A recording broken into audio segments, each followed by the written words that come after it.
Diperkirakan angka kematian mendekati 100%.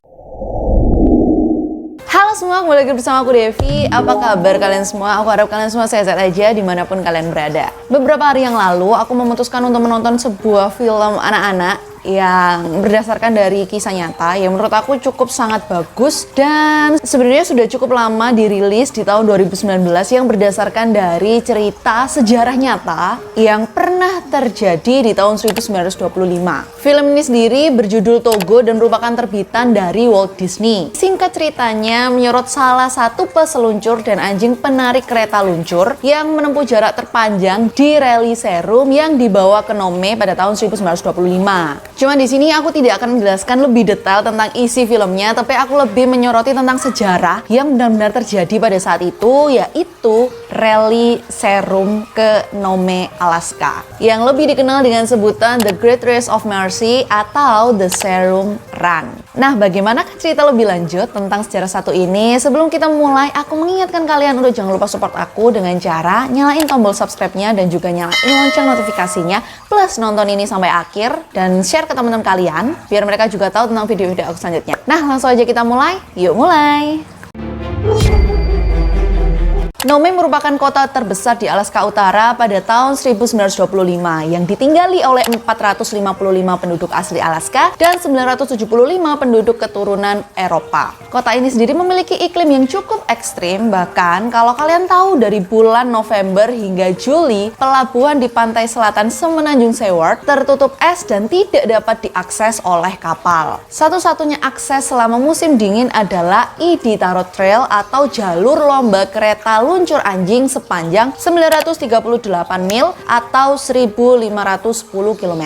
Jalur itu menghubungkan pelabuhan Seward di selatan melintasi beberapa gunung ke kota Nome. Dan tentunya seperti namanya, jalur itu hanya dapat dilewati oleh kereta luncur anjing, apalagi jika dalam kondisi iklim salju yang sangat buruk. Pada bulan Desember 1924, beberapa hari setelah kapal terakhir meninggalkan pelabuhan utama, dokter setempat yang bernama Dr. Wells merawat beberapa anak yang didiagnosis menderita penyakit tenggorokan atau radang amandel. Tetapi anehnya dalam beberapa minggu berikutnya jumlah kasus dengan keluhan yang sama bertambah dan sebanyak 4 orang anak meninggal dunia. Kemudian pada pertengahan Januari 1925, Dr. Wells akhirnya mengetahui bahwa penyakit yang sedang merebak saat itu adalah difteri. Ia lalu dengan segera memastikan ketersediaan obat yang dimiliki oleh kota tersebut dan ternyata antitoksin yang dimiliki oleh mereka saat itu semuanya telah kedaluarsa. Keesokan harinya, seorang gadis berusia 7 tahun menunjukkan gejala difteri. Lalu Dr. Wells berinisiatif untuk menyelamatkannya dengan memberikan beberapa antitoksin yang kedaluarsa untuk usaha pengurangan gejala. Tetapi sayangnya gadis itu tidak dapat tertolong dan meninggal dunia beberapa jam kemudian. Di malam harinya, Dr. Wells selalu menghubungi wali kota Nome saat itu, yaitu George Maynard, untuk meminta pertemuan darurat Dewan Kota, yang akhirnya membuahkan hasil keputusan penerapan karantina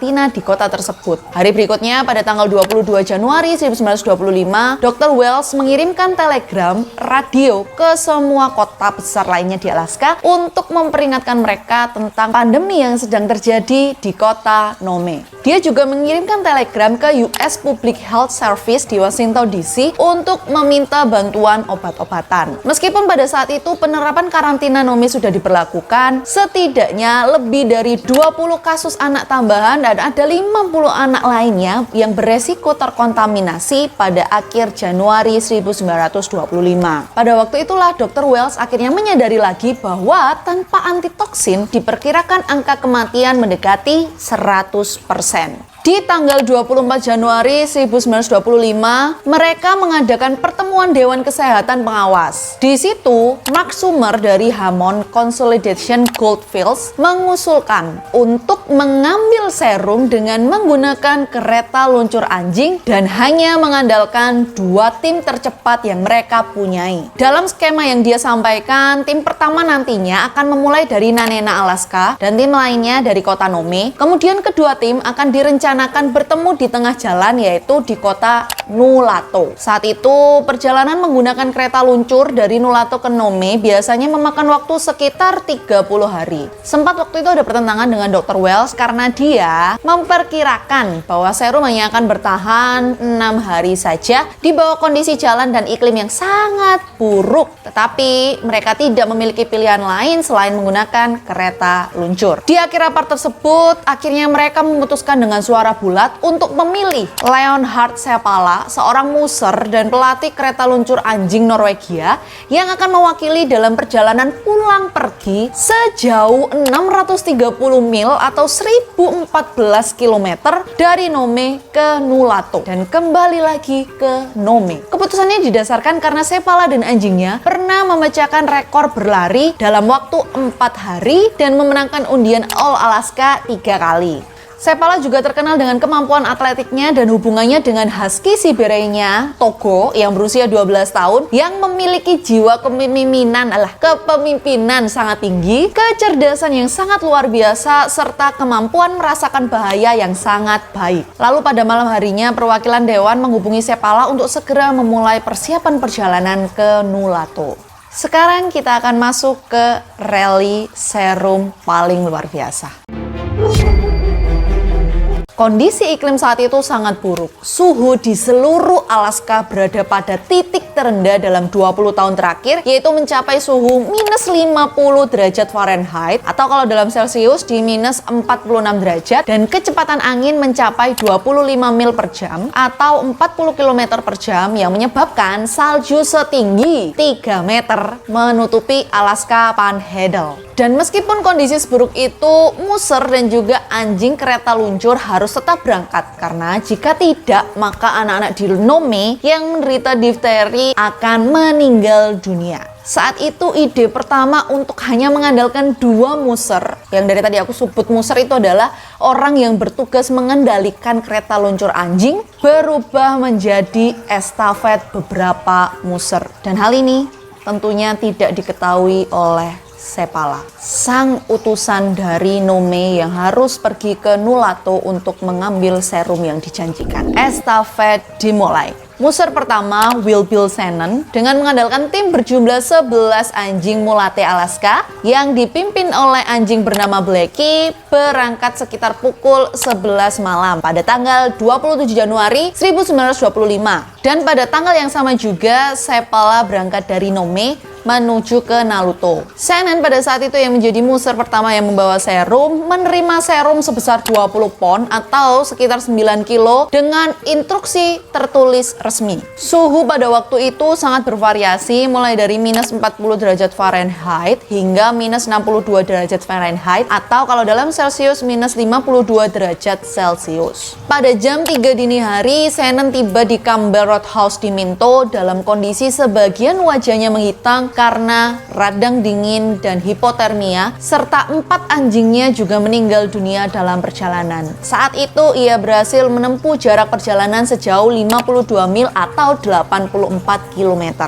Tanggal 28 Januari 1925, musher kedua adalah Dan Green. Ia membawa serum dari Tolavana ke Manley Hot Spring dengan suhu yang pada saat itu menjadi lebih hangat, yaitu di minus 30 derajat Fahrenheit. Itu dibilang lebih hangat, coba aku pasti sudah membeku guys. Dan waktu itu kecepatan angin 20 mil per jam dan ia berhasil menempuh perjalanan sejauh 31 mil atau 50 km. Kemudian musher selanjutnya adalah Johnny Folger. Ia menempuh perjalanan dari Manley Hot Spring ke Fish Lake. Ia berangkat pada malam hari dan berhasil menempuh perjalanan sejauh 28 mil atau 45 km. Perjalanan mengantarkan serum si Folger ini terbilang sangat lancar dan dia akhirnya bertemu dengan Sam Joseph, musher selanjutnya, di kabin Fish Lake. Serum lalu diserahkan kepada Sam Joseph. Sam Joseph ini adalah seorang pribumi dari suku Tanana yang berusia 35 tahun dan tim anjingnya terdiri dari 7 anjing Malamute. Saat itu ia ditugasi untuk mengantar serum dari Fish Lake ke Tanana sejauh 20 mil atau 42 km dan suhu yang tercatat di Tanana pada waktu itu adalah minus 38 derajat Fahrenheit atau sekitar minus 39 derajat Celcius. Waktu yang dia tempuh pada waktu itu adalah 2 jam 5 menit dengan kecepatan rata-rata di atas 9 mil per jam, dan akhirnya dia berhasil memberikan serum tersebut kepada Titus Nikolai. 29 Januari 1925, Musyir kelima Titus Nikolai mengantar serum dari Tanana ke Kalans sejauh 35 mil atau 55 km,